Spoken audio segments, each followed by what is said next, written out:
Channel. ഇതെൻ്റെ ചാനലിലെ first video ആണ്. അപ്പോൾ ഞാൻ ഇങ്ങനെ തിങ്ക് ചെയ്തു എന്താണ് ചാനലിൽ ഫസ്റ്റ് വീഡിയോ ഇടേണ്ടതെന്ന് ഇങ്ങനെ ആലോചിച്ചപ്പോൾ എനിക്ക് തോന്നി എൻ്റെ ഒരു വർഷത്തെ കഷ്ടപ്പാടിനെ കുറിച്ച് തന്നെ ഇടാം. This video is about NEET 2025. അപ്പോൾ എനിക്ക് തോന്നി എക്സാമിനെ കുറിച്ച് മാത്രം പറയാതെ ഈ ഒരു 1 year ജേർണീനെ കുറിച്ച് കൂടെ പറയാമെന്ന്. ബേസിക്കലി ഞാനൊരു റിപ്പീറ്ററാണ്. ഞാൻ റിപ്പീറ്റ് ചെയ്തത് ഒരു ഓഫ്ലൈൻ സെൻറ്ററിൽ 4 months റിപ്പീറ്റ് ചെയ്തു. പിന്നെ ഞാനത് ഓൺലൈനായിട്ട് ചേഞ്ച് ചെയ്യാണ് ചെയ്തത്. പക്ഷേ ഓൺലൈനായിട്ട് ചെയ്തത് ഞാൻ ഓഫ്ലൈനായിട്ട് ചെയ്ത ആ ഒരു സെൻറ്ററിലല്ല. കാരണം അവിടുത്തെ ഓൺലൈൻ എനിക്ക് അത്ര ഇഷ്ടപ്പെട്ടില്ല. അതുകൊണ്ടാണ് ഞാൻ വേറൊരു സെൻറ്റർ ചൂസ് ചെയ്തത്. ഞാൻ ഏത് സെൻറ്ററിലാണ് റിപ്പീറ്റ് ചെയ്തതെന്നൊക്കെ ഞാൻ അടുത്ത വീഡിയോയിൽ ഞാൻ ഡീറ്റെയിൽ ആയിട്ട് പറയാം. ഫസ്റ്റ് ഓഫ് ഓൾ ഞാൻ ഒരു എബവ് ആവറേജ് സ്റ്റുഡൻ്റാണ്. ആവറേജ് എന്ന് ഞാൻ പറയുന്നില്ല. പക്ഷേ പ്രോബ്ലം സോൾവിങ് സ്കിൽ എനിക്ക് വളരെ കുറവാണ്. അതുകൊണ്ട് എനിക്ക് ഫിസിക്സ് ഭയങ്കര ടഫാണ്. പഠിച്ചെടുക്കാനും ബുദ്ധിമുട്ടാണ്, പ്രോബ്ലംസ് ചെയ്യാനും ബുദ്ധിമുട്ടായിരുന്നു. അതുകൊണ്ട് തന്നെ ഫിസിക്സ് പൊതുവേ എനിക്ക് ഭയങ്കര ടഫായിട്ടുള്ളൊരു സബ്ജക്റ്റാണ്. അപ്പോൾ ഞാൻ ആദ്യം റിപ്പീറ്റ് ചെയ്ത സ്ഥലത്ത് എനിക്ക് ഫിസിക്സ് അത്രയ്ക്ക് അങ്ങോട്ട് മനസ്സിലാവുന്നില്ലായിരുന്നു. Biology and chemistry was nice. And ഞാൻ രണ്ടാമത് ഓൺലൈനായിട്ട് ചേഞ്ച് ചെയ്ത സെൻറ്ററിൽ everything was very good and നല്ല ക്ലാസ്സസ് ആയിരുന്നു. പിന്നെ ഞാൻ വളരെ ലേറ്റായിട്ടാണല്ലോ അങ്ങോട്ട് ട്രാൻസ്ഫർ ആയത്. സോ അതുകൊണ്ട് അവിടെ കുറേ പോർഷൻസ് തീർന്നിരുന്നു. എന്നാലും അതൊരു ബേർഡനായിട്ട് തോന്നിയില്ല. കാരണം 4 months ഞാൻ ഇവിടുത്തെ ടോപ്പിക്സ് തീർത്തിട്ടാണല്ലോ ഇവിടെ വന്നത്. അതുകൊണ്ട് എനിക്കത് അത്ര ബേർഡനായിട്ട് ഫീൽ ചെയ്തിട്ടില്ലായിരുന്നു. ആൻഡ് ഞാൻ ഈ വീഡിയോയിൽ ഞാൻ എങ്ങനെയാണ് ഫിസിക്സ്, കെമിസ്ട്രി, ബയോളജി ഒക്കെ പഠിച്ചത് ഞാൻ പറയുന്നില്ല. കാരണം this is about my journey, right? അപ്പോൾ ഞാൻ എൻ്റെ എക്സ്പീരിയൻസ് ആണ് പറയുന്നത്. എനിക്ക് പറഞ്ഞ പോലെ ഫിസിക്സ് ടഫായിരുന്നു. Chemistry was okay and biology was very easy subject. എല്ലാവരും പോലെ തന്നെ ബയോളജി ആയിരുന്നു ഏറ്റവും ഈസി. ആൻഡ് ഞാൻ ആ ഒരു ഓഫ്ലൈനിൽ നിന്ന് ഓൺലൈനിലേക്ക് മാറാനുള്ള കാരണം എനിക്ക് മൈഗ്രെയിൻ്റെ ഇഷ്യൂ ഉണ്ടായതുകൊണ്ടാണ്. അവിടുത്തെ സൗണ്ട് എനിക്ക് ഭയങ്കര ബുദ്ധിമുട്ടായിരുന്നു. കാരണം ക്ലാസ്സിൽ സ്പീക്കർ വെച്ചിട്ടാണ് ക്ലാസ് എടുക്കുന്നത്. അതെനിക്ക് ഭയങ്കര ഇറിറ്റേറ്റിംഗ് ആയിരുന്നു. സോ അതുകൊണ്ടാണ് ഞാൻ ചേഞ്ച് ആയത്. ആൻഡ് നീറ്റിൻ്റെ ലാസ്റ്റ് ഡേ വരെ ഐ വാസ് ഓൾ റൈറ്റ്. എല്ലാം ഓൾ റൈറ്റ് ആയിരുന്നു. കാരണം ഞാൻ ഇക്വേഷൻ ബുക്ക് നന്നായിട്ട് റിവൈസ് ചെയ്തിട്ടുണ്ട്. എല്ലാ ടോപ്പിക്സും എൻ്റെ കംപ്ലീറ്റഡ് ആണ്. അതുകൊണ്ട് എനിക്ക് വലിയ പേടിയില്ലായിരുന്നു. പക്ഷേ തലേന്ന് രാത്രി ഞാൻ ഉറങ്ങിയിട്ടില്ല. ഭയങ്കര കരച്ചിലായിരുന്നു തലേന്ന്. എന്തുകൊണ്ടാണെന്ന് എനിക്കറിയില്ല. ഭയങ്കരമായിട്ടൊരു ടെൻഷൻ കയറി. എനിക്ക് കരച്ചിൽ വന്നു, ഭയങ്കരമായിട്ട് കരഞ്ഞു. അങ്ങനെ നീറ്റിൻ്റെ തലേന്ന് ഞാൻ ഫുൾ ടെൻസ്ഡ് ആയിട്ടിരിക്കുകയാണ്. രാവിലെ ഫുൾ കോൺഫിഡൻസൊക്കെ ഉണ്ടെന്ന് അഭിനയിച്ചിട്ടാണ് ഞാൻ എക്സാം സെൻറ്ററിൽ പോയത്.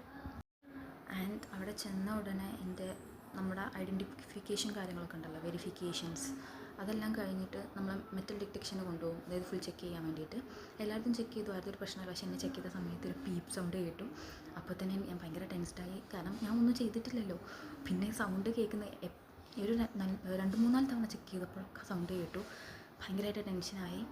ആൻഡ് അവരെന്നെ കൊണ്ട് ഷൂ ഒക്കെ ഊരിപ്പിച്ചു. ഓപ്പൺ ആയിട്ടുള്ള ചപ്പൽ അത് ഊരിപ്പിച്ചു. ആൻഡ് എൻ്റെ പാൻറ്റൊക്കെ ഒന്ന് തതിപ്പിച്ചു. ടീഷർട്ടെല്ലാം അവർ അപ്പ് ചെയ്തു എനിക്ക്. അപ്പോൾ തന്നെ ഭയങ്കര ടെൻസ്ഡായി. പിന്നെയാണ് മനസ്സിലായത് അവിടെ അടുത്ത് ബെഞ്ച് വെച്ചിട്ടുണ്ട് എന്നെ ചെക്ക് ചെയ്യുന്നതിൻ്റെ സൈഡിൽ. ബെഞ്ചിൻ്റെ കാല് കമ്പിയാണ്. സോ അതിൻ്റെ സൗണ്ടാണ് കേട്ടത്. എൻ്റെ പകുതി ജീവൻ അവിടെ തന്നെ പോയി. ഫുൾ ടെൻസ്ഡായി. എല്ലാം എൻ്റെ കയ്യിൽ നിന്ന് പോയി.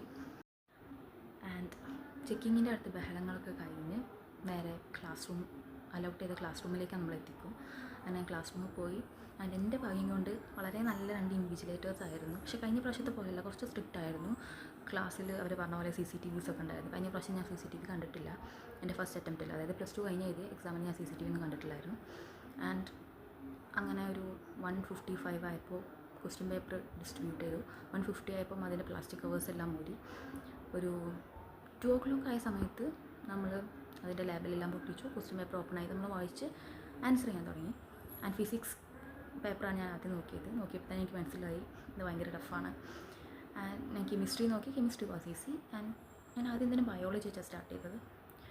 ബയോളജി ഞാൻ കുറച്ചിങ്ങനെ പോൾ ചെയ്ത് കഴിഞ്ഞിട്ടാണ് എനിക്ക് കുറച്ച് കാര്യം മനസ്സിലായത്. കുറച്ച് NCERTൻ്റെ പുറത്തുള്ള ക്വസ്റ്റ്യൻസ് ഉണ്ടായിരുന്നു. ബട്ട് ഇറ്റ്സ് ഓക്കെ, നമുക്ക് അറ്റൻഡ് ചെയ്യാൻ പറ്റുന്ന ഒരു ടൈപ്പാണ് ബയോളജി. കുറേ പേർക്ക് ടഫായിരുന്നു ഞാൻ കേട്ടു. പക്ഷേ എനിക്ക് ബയോളജി ഓക്കെ ആയിരുന്നു. കെമിസ്ട്രിയും വാസ് ഈസി. ബട്ട് ഫിസിക്സ് എനിക്ക് ഒന്നും ചെയ്യാൻ പറ്റുന്നില്ലായിരുന്നു. പക്ഷേ ഞാൻ അവിടെ ഒരു മണ്ടത്തരം ചെയ്തു. ഞാൻ ചെയ്തത് എന്താണെന്ന് വെച്ചാൽ എനിക്ക് അറിയുന്ന എല്ലാ ഇക്വേഷൻസും വെച്ചിട്ട് ഞാനൊരു ഉത്തരത്തിലേക്ക് കൺക്ലൂഡായി എത്തി. പക്ഷേ അപ്പോൾ എനിക്ക് ഡൗട്ട് ഉണ്ടായിരുന്നു, ഇതാണോ അതാണോ.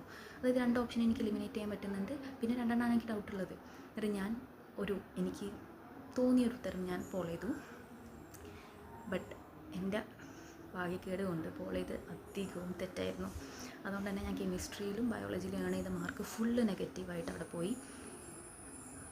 ആൻഡ് എക്സാം ഹാളിൽ നിന്ന് ഇറങ്ങുമ്പോൾ തന്നെ എനിക്കറിയായിരുന്നു ഇപ്രാവശ്യം MBBS എനിക്ക് കിട്ടില്ല എന്ന്. പിന്നെ ബയോളജിയിൽ +1 ഹ്യൂമൻ ഫിസിയോളജീസിൽ നിന്നും അധികം ക്വസ്റ്റ്യൻസ് ഒന്നും വന്നിട്ടില്ല. നോർമലി റെസ്പിറേഷൻ, അതേപോലെ തന്നെ നമ്മുടെ ബോഡി ഫ്ലൂയിഡ്സ് ആൻഡ് സർക്കുലേഷൻ ഒന്നും ഒരു ക്വസ്റ്റ്യൻസ് വന്നിട്ടില്ല. വളരെ ഇമ്പോർട്ടൻ്റ് ആണെന്ന് പറഞ്ഞ പാഠത്തു നിന്നൊന്നും ക്വസ്റ്റ്യൻസ് വന്നിട്ടില്ല. അപ്പോൾ ഈ പറഞ്ഞ പോലെ ഞാൻ കെമിസ്ട്രിയിലും ബയോളജിയിലും ഏൺ ചെയ്ത മാർക്സ് എല്ലാം എനിക്ക് പോയത് ഞാൻ ഫിസിക്സിൽ ഫുൾ നെഗറ്റീവ് എത്തിയിട്ടാണ്. എനിക്കറിയാം എൻ്റെ ഒരു കൊല്ലം ഞാൻ വേസ്റ്റ് ചെയ്തു എന്നുള്ളത്. ഇനി റിപ്പീറ്റ് ചെയ്യുമോ ചോദിച്ചാൽ ഒരിക്കലും ഇല്ല. ഞാൻ ഇനി റിപ്പീറ്റ് ചെയ്യുന്നില്ല. കാരണം റിപ്പീറ്റ് ചെയ്യുമ്പോൾ നമുക്കുണ്ടാകുന്ന കുറച്ച് മെൻ്റൽ ആൻഡ് ഫിസിക്കൽ പ്രോബ്ലംസ് ഉണ്ട്. അത് ഞാൻ അടുത്ത വീഡിയോയിൽ പറയാം. ഇനി നിങ്ങൾ റിപ്പീറ്റ് ചെയ്യാൻ ആഗ്രഹിക്കുന്ന ആൾക്കാരാണെങ്കിൽ നിങ്ങൾ കംപ്ലീറ്റ്ലി മെൻ്റലി സ്റ്റേബിളാണ്, സ്ട്രോങ് ആണ്, ഹോം സിക്നെസ് ഒക്കെ ഉള്ള കുട്ടികളാണെങ്കിൽ ഒരിക്കലും ഹോസ്റ്റലിൽ പോകരുത്. നിങ്ങൾ പതുക്കെ വെച്ചത് നിർത്തിപ്പോരുന്ന ഒരു അവസ്ഥ ഞാൻ കുറേ പേര് കണ്ടു. ഹെൽത്ത് ഇഷ്യൂസ് ഉള്ളവരാണെങ്കിൽ അവിടുത്തെ ഒരു സാഹചര്യവും ക്ലൈമറ്റും എല്ലാം നോക്കിയിട്ട് മാത്രം പോവുക. അല്ലാതെ എടുത്ത് ചാടി ഒരു ഹോസ്റ്റൽ നിങ്ങൾ സെലക്ട് ചെയ്യരുത്. പിന്നെ നിങ്ങൾ ഹാർഡ് വർക്ക് ചെയ്താൽ കിട്ടാവുന്നതേ ഉള്ളൂ നീറ്റ്. പിന്നെ ഇപ്രാവശ്യം എന്ന് പറയുമ്പോൾ കുറച്ച് JEE ലെവൽ ക്വസ്റ്റ്യൻസൊക്കെ വന്നു. അതുകൊണ്ട് തന്നെ കുറച്ചധികം ടഫായിരുന്നു എനിക്ക്. JEE ക്വസ്റ്റ്യൻസൊക്കെ ചെയ്ത് പ്രാക്ടീസ് ഉള്ള ഒരു നീറ്റ് ആസ്പിരൻറ്റിന് എന്തായാലും ഇപ്രാവശ്യം ക്രാക്ക് ചെയ്യാൻ പറ്റുമായിരുന്നു. ബട്ട് ഞാൻ അങ്ങനെ JEE ക്വസ്റ്റ്യൻസ് ഒന്നും ചെയ്തിട്ടില്ല. കാരണം ഞാൻ NCERT ആണ് ഫുള്ളായിട്ട് ഫോക്കസ് ചെയ്തിരുന്നത്. NCERT തന്നെ നീറ്റ് PYQസും നീറ്റിൻ്റെ മെറ്റീരിയൽസുമാണ് ഞാൻ പഠിക്കാൻ യൂസ് ചെയ്തിരുന്നത്. എസ്പെഷ്യലി ഞാൻ NCERT പഞ്ചാണ് ഞാൻ യൂസ് ചെയ്തത്. ഒരു ക്വസ്റ്റ്യൻ ബാങ്ക് ഞാൻ NCERT പഞ്ചാണ് യൂസ് ചെയ്തത്, ഓഫ് ഫിസിക്സ് അല്ല. ഇനി എനിക്ക് എൻ്റെ പോലെ ഇപ്രാവശ്യം റിപ്പീറ്റ് ചെയ്ത കുട്ടികളോ അല്ലെങ്കിൽ +2 ഉള്ളപ്പോൾ എഴുതിയതോ റിപ്പീറ്റേഴ്സോ മെഗാ റിപ്പീറ്റേഴ്സോ സൂപ്പർ റിപ്പീറ്റേഴ്സോ ഒക്കെ ഉണ്ടെങ്കിൽ എനിക്ക് പറയാനുള്ളത്, നിങ്ങളൊരിക്കലും എന്താ പറയുക ഡൗൺ ആവരുത്. കാരണം നിങ്ങൾക്ക് ഇനിയും കുറേ ഓപ്പർച്യൂണിറ്റീസ് ഉണ്ട്.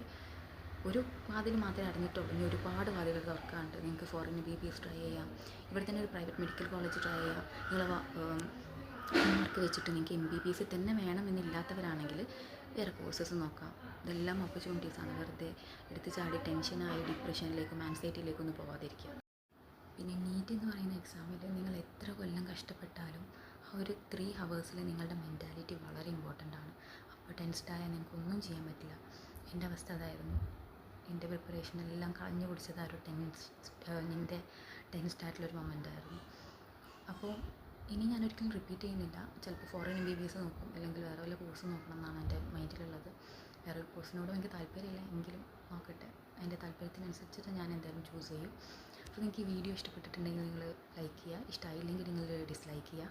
പിന്നെ നിങ്ങളുടെ ഒപ്പീനിയൻസ് എല്ലാം കമൻറ്റ് ബോക്സിൽ എഴുതി അറിയിക്കുക. പിന്നെ ചാനൽ ഇഷ്ടപ്പെട്ടിട്ടുണ്ടെങ്കിൽ സബ്സ്ക്രൈബ് ചെയ്യുക. അതുപോലത്തെ നല്ല വീഡിയോസായിട്ട് വരാം. ഞാൻ നേരത്തെ പറഞ്ഞ പോലെ ഇത് എൻ്റെ ചാനലിലെ ഫസ്റ്റ് വീഡിയോ ആണ്. സോ അതിൻ്റേതായിട്ടുള്ള ഡ്രോബാക്സ് ഒക്കെ വീഡിയോക്ക് ഉണ്ടാകും. ഇനി എന്തൊക്കെ ഇമ്പ്രൂവ് ചെയ്യണം എന്നുള്ളതൊക്കെ നിങ്ങൾ കമൻറ്റ് ചെയ്യാം. അപ്പോൾ ശരി, ബൈ.